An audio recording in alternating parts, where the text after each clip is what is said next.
Hi guys, today I'm gonna open this light, solar light that it's not, I don't know, it's not working.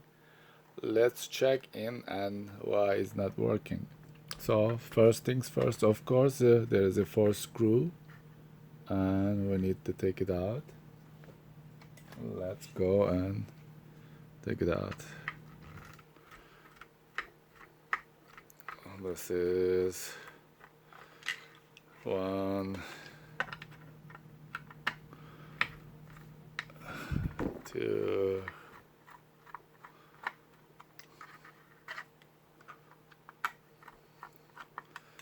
2,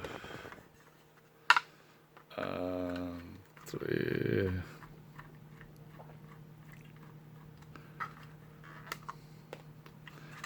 and 4.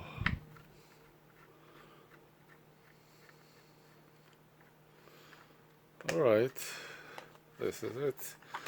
Let's see how it's gonna come out. Well, let's try what this screwdriver. Yeah.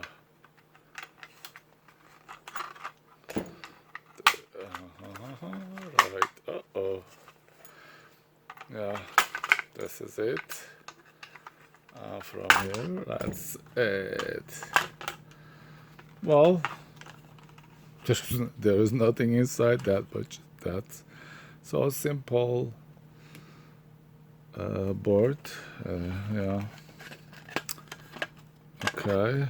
Well, you can see, guys. A little dirty, and I need to clean it. And yeah. Hopefully after that it's gonna work. There's a battery here. Maybe I have to look at also these are the rusted and I have to clean it. That's it. I think it needs the cleaning, and after that it will work, hopefully. This is what I would like to show you guys. If you have this kind of light, solar light that it goes to on top of the fans. Yeah. So overall, I think it's gonna be okay. So simple repair, cleaning, and then cleaning this battery compartment that is rusty, as you see, rusty, and here too. After that I will try. Let's see, is it gonna work or not. Alright guys, and thank you for watching, and see you next time for another video. Bye.